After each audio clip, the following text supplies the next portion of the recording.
Ela é advogada, ex-presidente da Comissão de Direito e Liberdade Religiosa da OAB São Paulo, é membro representante da ALESP, Assembleia Legislativa do Estado de São Paulo, do Fórum Interreligioso da Secretaria da Justiça e também é deputada estadual. Gostaria de pedir uma salva de palmas para a nossa palestrante, doutora Damares Moura Kuo. Salva de palmas, doutora. Os próximos momentos são seus.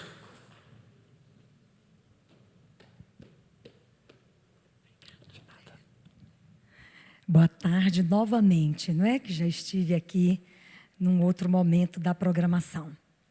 Eu quero agradecer a oportunidade. Onde é que está Bertoli? Está aqui.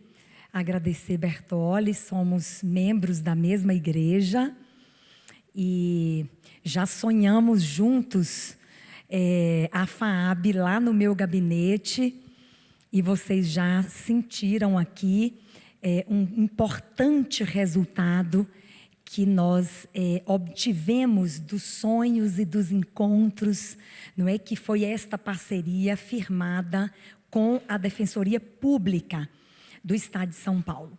Eu quero fazer mais alguns agradecimentos, embora as pessoas já tenham deixado o local em virtude de outros compromissos. Quero registrar novamente a minha gratidão à deputada Janaína Pascoal, que gentilmente, quando compartilhei com ela a existência desta federação e a importância de nós trabalharmos em rede para servir as pessoas, porque o propósito principal desta entidade, e eu penso que deveria ser o propósito principal das nossas vidas, não é? É o propósito de servirmos. Não é possível mais nós vivermos para nós mesmos e para os nossos próprios interesses. Este sentimento, ele tem crescido cada vez mais em mim, especialmente porque nos últimos quase 20 anos da minha vida, eu tenho atendido pessoas que perderam a condição de reagir. E não há uma experiência mais extraordinária do que aquela em que você pode, utilizando-se do seu talento, da sua formação profissional, do seu tempo, da sua energia e até de recursos, por que não? Para dedicar a alguém que perdeu a condição de reagir.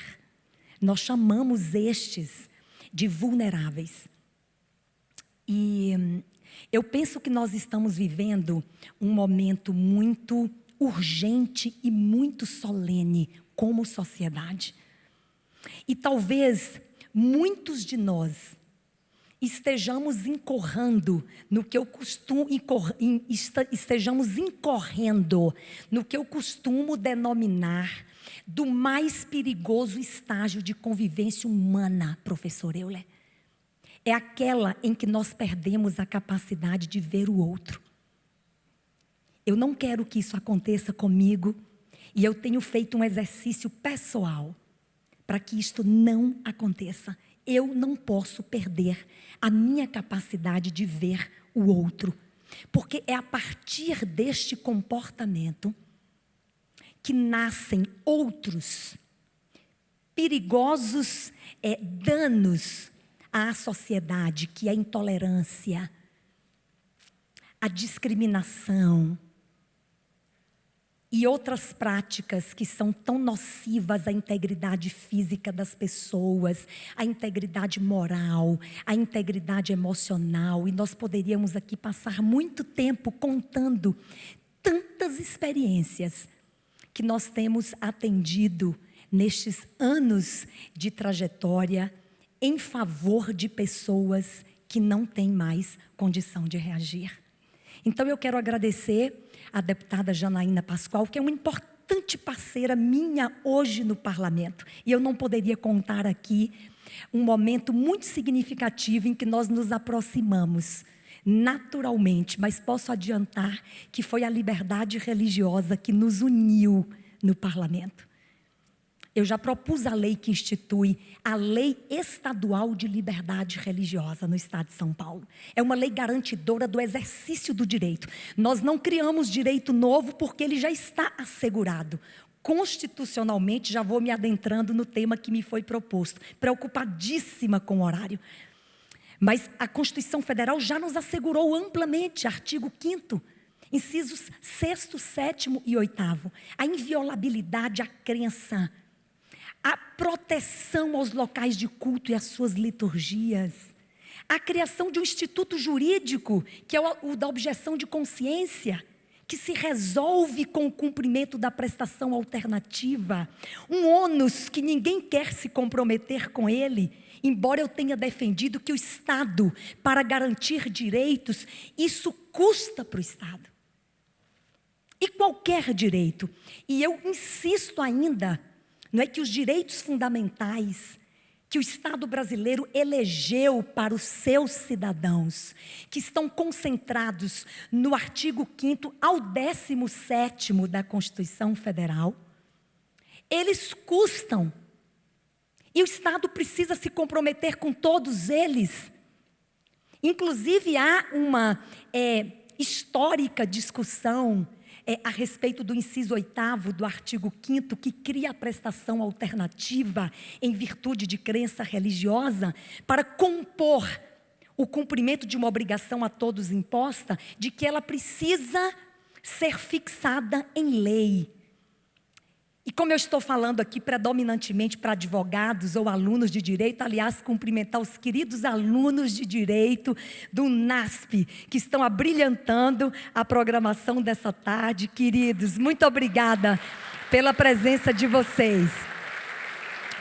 Para dizer que o argumento de que o direito de liberdade religiosa e o cumprimento da prestação alternativa que homenageia a escusa de consciência, ela tem aplicação imediata. E eu tenho defendido isto, porque o parágrafo 1º do artigo 5º diz exatamente isto, que os direitos e garantias fundamentais, eles têm aplicação imediata, independentemente da sua regulamentação, até porque esse é um ônus do legislador, não é do cidadão.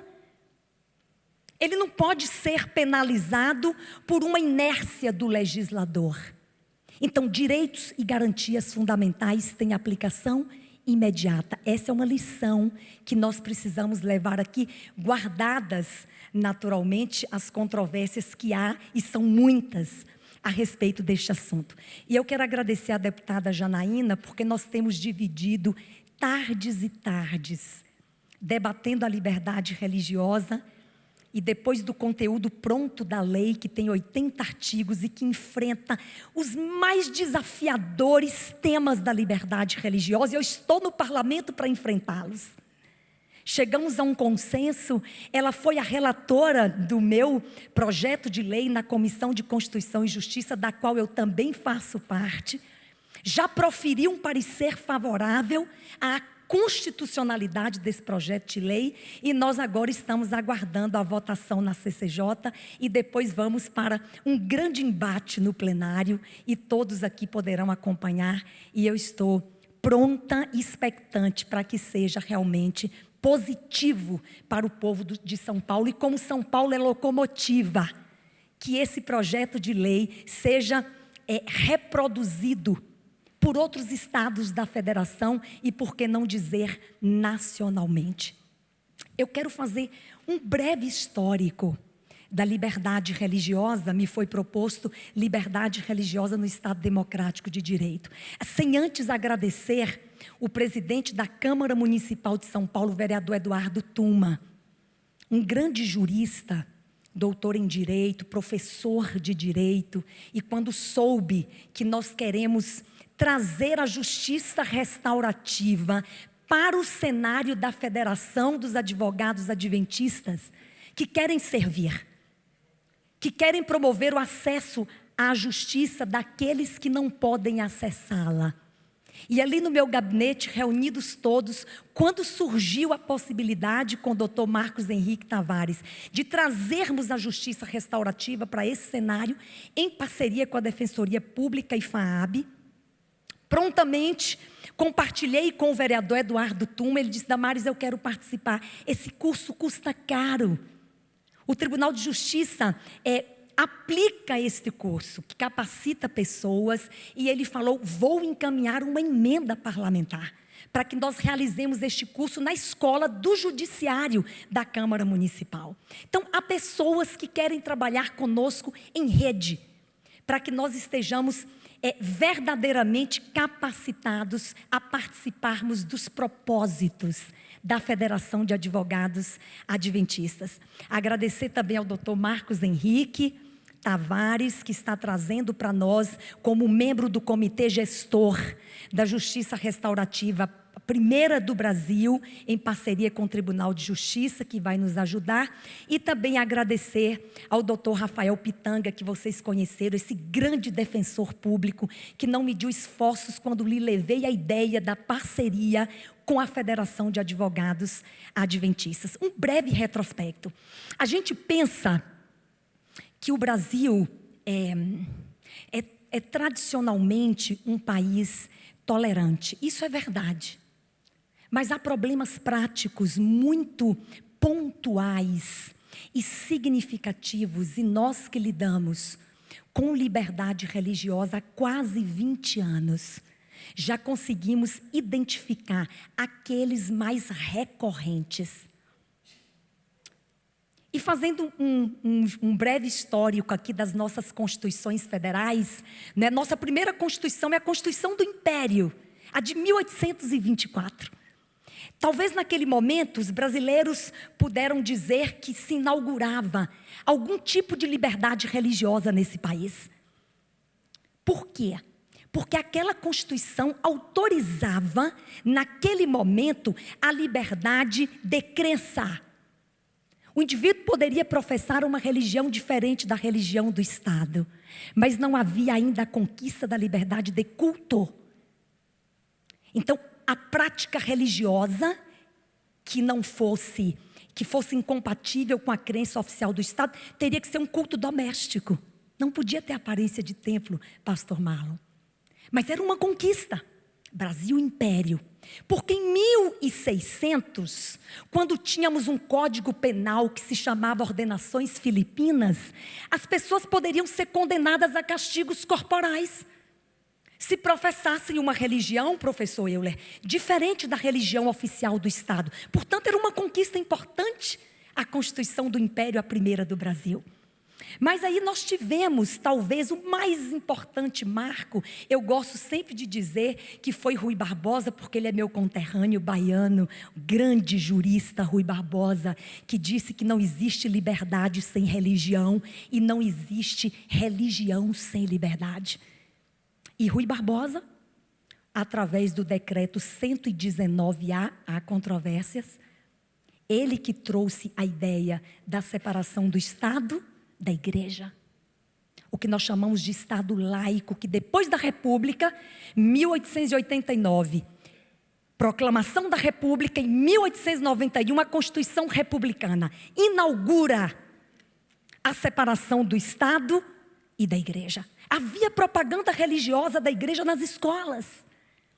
Se fizéssemos aqui um resgate de quantos estrangeiros que aportaram aqui tiveram que ser expulsos do Brasil nesse período por intolerância religiosa. Após a separação do Estado e da Igreja no período da República inaugurada, ainda assim, houve intensa perseguição religiosa no Brasil. Publicadoras espíritas eram fechadas. Espaços religiosos de matrizes africanas eram lacrados pela polícia.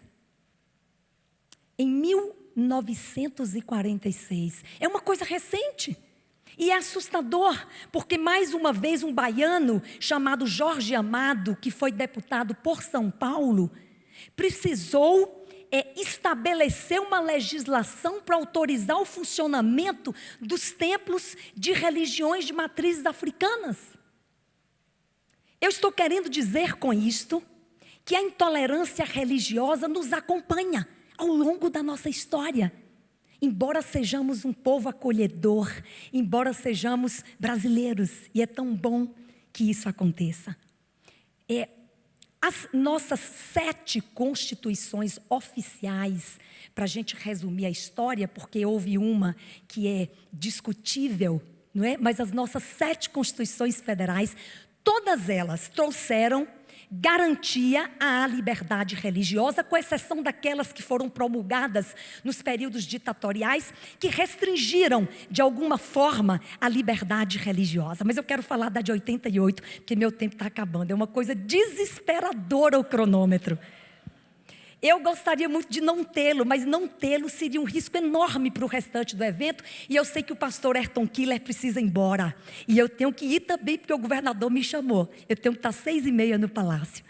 Queridos, a Constituição de 88, ela consagra de forma ampla a liberdade religiosa. No artigo 5º, e os principais são os incisos 6º, 7º e 8º.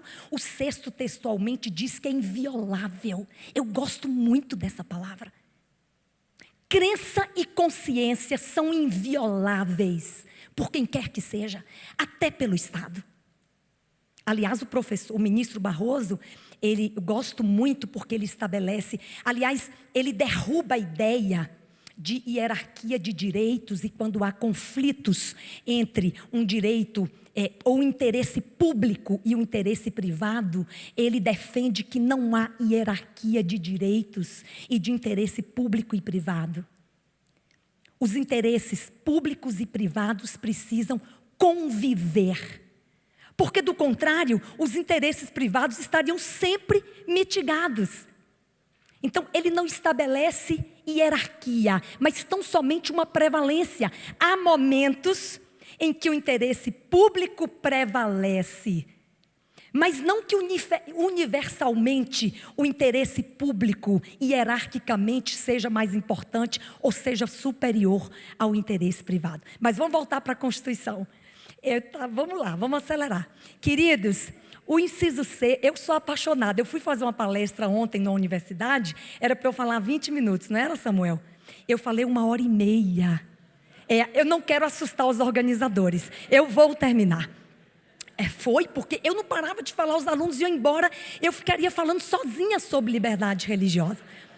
É uma coisa extraordinária, gente, porque na verdade, um parêntese, quando nós fundamos a primeira comissão de liberdade religiosa da OAB no Brasil, em 2006, e eu a presidi por 12 anos, deixei para assumir o mandato parlamentar, mas deixei meu sucessor, professor Samuel Luz. Ali nós tínhamos 2 frentes de trabalho sagradas, porque não nos bastava apenas fazermos os debates acadêmicos, e nós fizemos dezenas de eventos de natureza acadêmica, até porque o propósito dessas comissões da OAB é capacitar os advogados.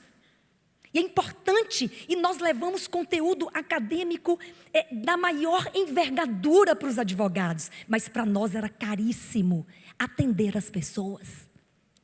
Como diz Fernão de Magalhães, nós queríamos oferecer o amparo do nosso braço para as pessoas que estavam sofrendo intolerância religiosa. E eu não posso contar aqui, mas até mulheres muçulmanas, doutor Edson, que vem de Jundiaí, bem-vindo, meu amigo.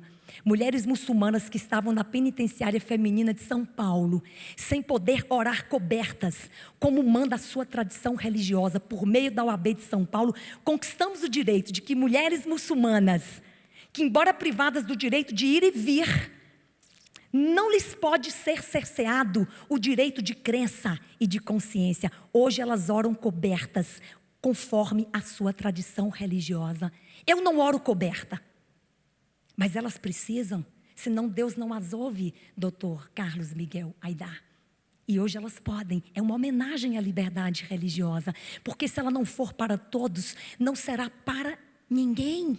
Montesquieu disse que a injustiça contra um único homem é injustiça contra toda a humanidade. Nós temos que sentir isso. Esse é um exercício de alteridade, não é com a minha religião.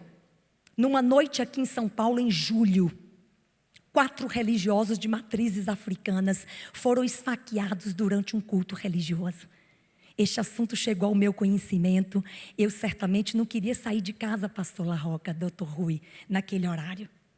Mas eles precisavam do amparo do nosso braço. Eu os acompanhei a uma delegacia de polícia porque havia muita desolação no olhar. Por que há religiosos que podem se reunir livremente?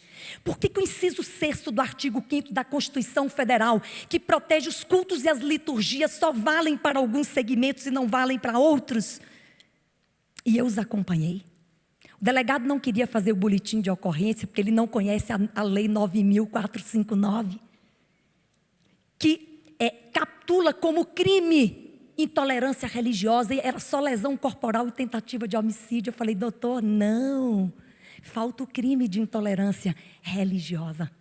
Bem, nossa, 1 minuto. Então, vamos lá.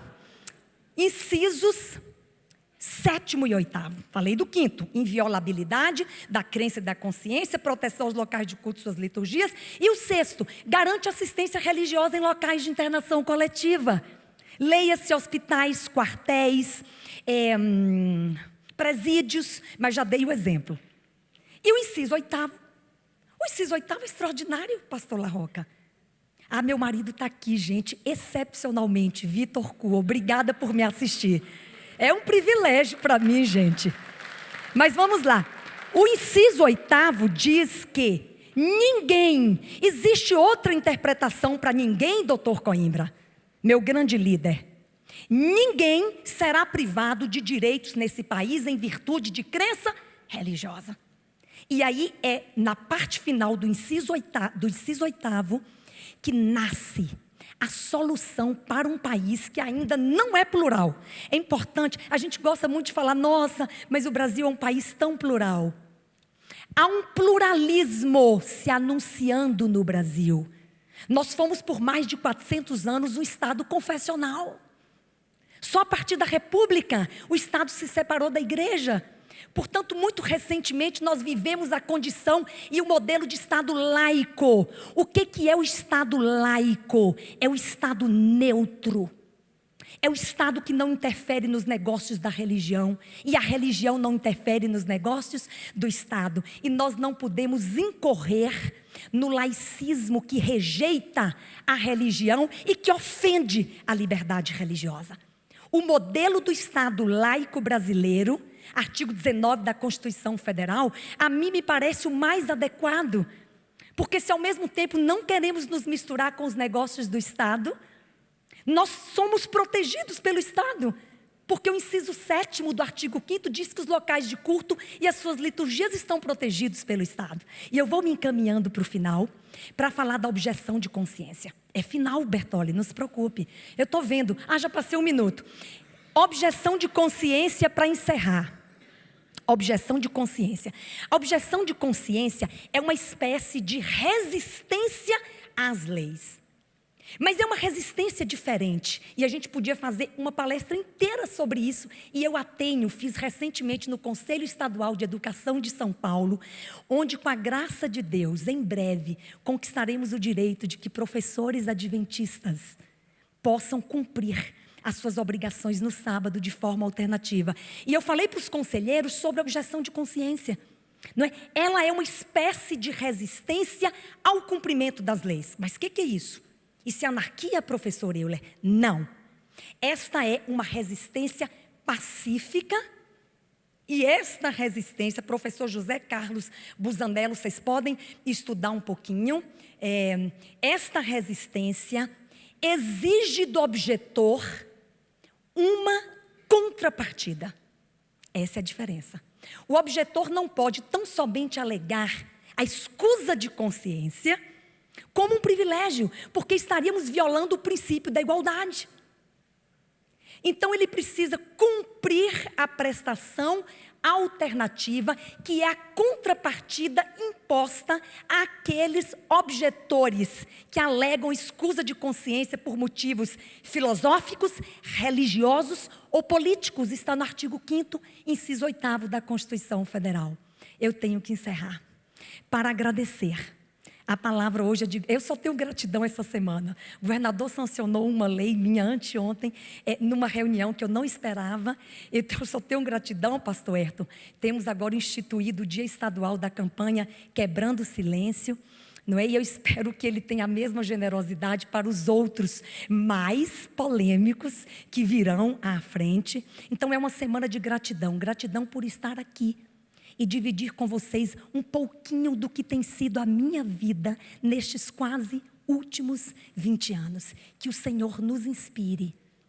A fé é o que sustenta as pessoas. Há aqueles que abririam mão de quaisquer coisas na sua vida, mas não abrem mão da sua fé. É algo que promove dignidade humana, e o Estado brasileiro tem o dever. Artigo 1º, inciso 3º da Constituição Federal, é dever do Estado brasileiro promover dignidade humana para todos os seus cidadãos.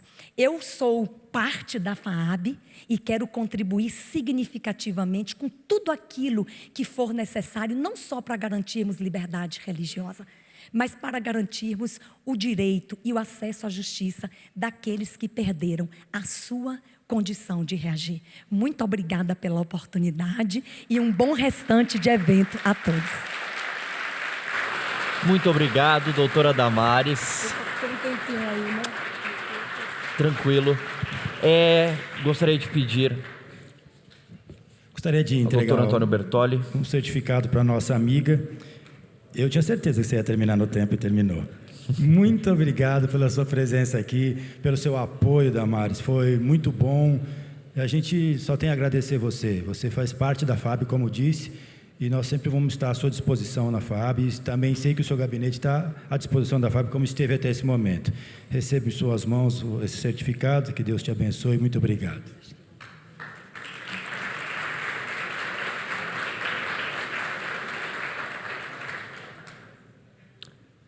Muito bem, também fica um presente como agradecimento pelas palavras e pela presença da doutora Damares Moura.